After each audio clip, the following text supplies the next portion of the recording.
Kematian pasti akan datang kepada setiap orang, nggak ada tawar-menawar. Tapi, kepastian dari sebuah kematian justru sering dianggap sebagai misteri, sebagai kecelakaan atau sebuah kebetulan. Karena nggak ada yang tahu kapan dirinya, temannya, atau siapapun bakal mati. Kematian itu pasti, tapi tidak bisa dikendalikan. Maka, jadilah dia momok yang mengerikan. Seperti apa coba treatment sutradara Osgood Perkins saat diserahkan cerita dari horor pendek Stephen King tentang gimana kematian yang pasti datang dan tanpa bisa dikendalikan itu? Well, alih-alih jadi horor serius, Perkins membuatnya menjadi horor komedi.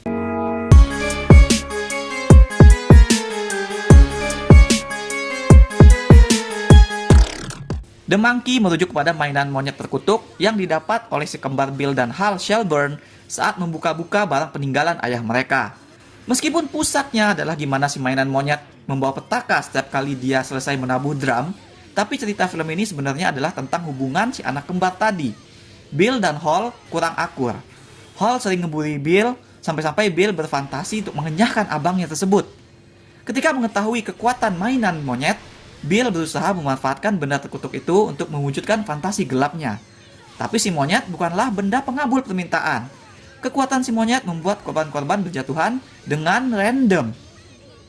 Hingga 25 tahun kemudian saat Bill yang kini sudah punya anak dan Hal sudah tidak pernah lagi mereka berkomunikasi, monyet yang harusnya sudah mereka buang itu kembali membuat orang-orang sekitar mereka mati dalam kejadian yang tidak pernah terduga sama sekali. Perkins kayaknya ngabisin semua stok disturbing dan serius dia di Longlegs. Karena yang dia sajikan di The Monkey ini benar-benar berkebalikan. Adegan-adegan horor di The Monkey melibatkan adegan-adegan mati, tapi semuanya begitu random dan diceritakan dengan tone humor yang kuat sekali.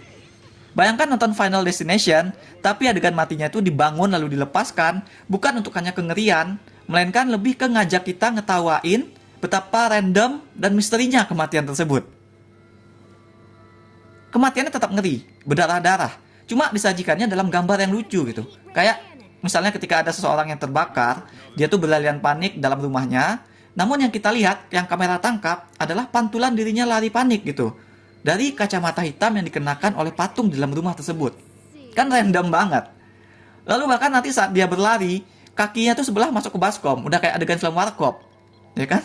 Freak accident yang ingin digambarkan film ini memang digambarkan super freaky dan film tepat sasaran dalam menggambarkan itu. Selain dari adegan kematian, dialog-dialog film ini juga lucu. Hampir nihilistik. Bahasan film ini menyoal kematian jika ditinjau dari obrolan para karakter. Mereka menyebut mati itu pasti terjadi, menakutkan, random, kita nggak bisa berbuat apa-apa gitu. Tapi juga kadang ada seseorang yang pengen karakter lain mati. Kayak Bill kepada Hal, saudara kembarnya sendiri. Nah, dinamika dua bersaudara yang jadi karakter sentral ini nggak seperti karakter anak kembar pada umumnya. Mereka basically itu saling benci lah. Yang satu tuh tipikal anak cupu, yang satu tipikal anak bandel. Nah, bahkan ketika mereka saling akur atau bersatu untuk mengalahkan mainan monyet itu, mereka juga saling sinis. Aku kan pura-pura sedih kalau kau mati nanti. Gitu kata mereka kepada masing-masing. Sorotan utama cerita adalah Bill, si cupu yang terbuli. Nah, perjalanan Bill dipotret dari saat mereka kecil hingga loncat 25 tahun kemudian saat Bill sudah punya keluarga sendiri. Saat dia harus bangun koneksi dengan putranya sendiri. Sambil dia juga menjaga jarak dengan keluarganya karena dia takut keluarganya itu dalam bahaya jika suatu saat mainan monyet itu kembali. Lalu semua itu dia lakukan sambil menjaga rahasia bahwa dia punya saudara kembar. Nah, Bill dan Hal, keduanya tuh sama-sama semacam menjalani kehidupan yang tertutup saat dewasa. Tapi walaupun alasannya berbeda, tapi benang merahnya sama. Yaitu mereka takut sama kematian yang di titik itu mereka belum bisa sepenuhnya memahami randomness ataupun juga kepastian dari kematian itu sendiri. Jadi in a way, keacakan dan kepastian dari kematian seperti sisi kembar yang seperti cerminan dari mereka sendiri. Yaitu dua sisi yang sama tapi berlawanan. Yang jelas, mau bagaimanapun gak cocoknya, kehidupan itu tidak pernah kebetulan. Perkara kutukan monyet, The Monkey memang sepertinya berangkat dari cerita Monkey's Paw. Ya kan, cerita pendek horor tentang cakar monyet, pengabul permintaan. Tapi kejadian akhir di balik setiap permintaannya pasti nggak enak. Pasti mengerikan. Nah, seperti cerita pengabulan permintaan pada umumnya, cerita Monkey's Paw pun bersifat cautionary tale. Supaya kita berhati-hati dengan harapan. Supaya kita lebih bijak dalam menginginkan sesuatu. Nah, di film ini, benda terkutuknya juga monyet, tapi monyet mainan penabuh drum. Setiap kali kuncinya diputar, si monyet akan menabuh drum dan setelahnya akan jatuh satu korban. However, kapan si monyet mulai bermain musik ataupun siapa yang bakal mati itu sangat random dan tidak bisa ditebak, apalagi dikendalikan. Kita lihat karakter si Bill ingin mengendalikan yang dia bunuh tapi nggak bisa. Materi asli dari Stephen King sebenarnya lebih serius, menjadikan makhluk terkutuk itu kayak mainan setan dan ngasih dread, kengerian yang menyelimuti seluruh kota. Versi filmnya juga gitu sih sebenarnya, seisi kota Maine kena demam freak accident. Tapi filmnya menggiring kejadian dread tersebut ke vibe komikal, dari gimana kerandoman freak accident itu terjadi di background saat karakter berjalan melintas kota. Kita ngeliat banyak kematian konyol gitu. Sutradara memilih untuk mengembrace sisi konyol dari mainan yang menyebabkan kematian. Yang bahkan at one point nonton ini atau aku kepikiran sendiri, ini monyet ini benar-benar menyebabkan kematian atau mungkin dia cuma ngasih tahu bakal ada kematian gitu. Ya kan? Dia benar-benar penyebab atau cuma messenger? Bagaimana menurut kalian? Silahkan share pendapatnya di komen. Yang pasti ketakutan kita terhadap hal konyol seperti petanda kematian itulah yang ingin disentil oleh pilihan kreatif film ini. Jadi menurutku pilihan film untuk menjadi lebih horror komedi membuat hasilnya lebih fresh dan benar-benar mantap secara tematik tanpa mengurangi muatan ataupun kehororan film ini sendiri. Yang bikin film ini agak kendor sebenarnya justru adalah di dramanya.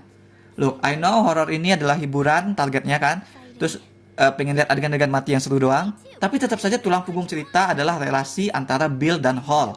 Bahasan inilah yang tidak mendalam dilakukan oleh naskah. Simpelnya, kita tidak tahu kenapa mereka, saudara kembar itu begitu berlawanan. Kenapa yang satu senang membuli. Film hanya mengestablish dinamika mereka dan meminta kita untuk menerimanya tanpa ada eksaminasi lebih lanjut. Sehingga karakter-karakter ini masih ada di permukaan levelnya gitu. Alasan kenapa Bill merahasiakan Hall aja tuh nggak begitu kena ke kita. Kita hanya tahu kenapa, tapi kita tidak ikut merasakan bobot dramatisnya. Seperti apa dampak dia merahasiakan itu pada dirinya sendiri. Nah, pilihan-pilihan dramatis yang dibuat oleh si karakter akhirnya jadi ikut tersaru ke dalam kejadian-kejadian random akibat ulah si mainan monyet itu tadi. Menurutku, film ini harusnya bisa lebih nendang lagi jika lebih mengetatkan bahasan drama antar karakternya. Karena itu yang penting, ya kan? Kalau udah urusan kematian, nggak ada yang namanya permintaan. Kita tidak bisa mengharapkan seseorang untuk mati begitu saja, karena kematian itu tidak bisa dikendalikan. Dia pasti, tapi bergerak dalam desain misterius yang tidak kita ketahui. Sehingga, ya tidak pernah sebagai sebuah kebetulan. Beda sama film. Film yang tayang di bioskop, bisa kita prediksi umurnya berapa. Tinggal lihat jumlah penonton di hari pertama. Nah, film ini menurutku punya potensi yang bagus untuk bertahan lama, karena walaupun nggak seram secara konvensional, tapi punya banyak adegan kematian yang seru. Ngeri, tapi cara kamera ataupun film menceritakannya itu sangat kocak. Bisa dibilang film ini punya selera humor yang agak lain. Nah, di balik cerita kutukan mainan, film ini punya drama antara saudara kembar yang gak akur. Ketidakakuran mereka dipotret dengan fresh dan kocak juga, tapi butuh ataupun bisa lebih lanjut lagi untuk dibahas lebih mendalam gitu, mengenai hubungan mereka untuk membuat film ini menjadi lebih padat dan berisi secara konten. Aku berikan 6,5 dari 10 bintang emas untuk The Monkey. That's all we have for now. Jangan lupa like dan subscribe supaya ketinggalan review-review dan playthrough lain. Kunjungi mydersit.com untuk review yang lebih detail. Atau kalian bisa kunjungi store mydersit di ciptaloka.com. Ada banyak kaos dan pernak-pernik custom yang unik, mulai dari film, musik, game, hingga wrestling. Thanks for watching. Remember in life, there are winners and there are losers.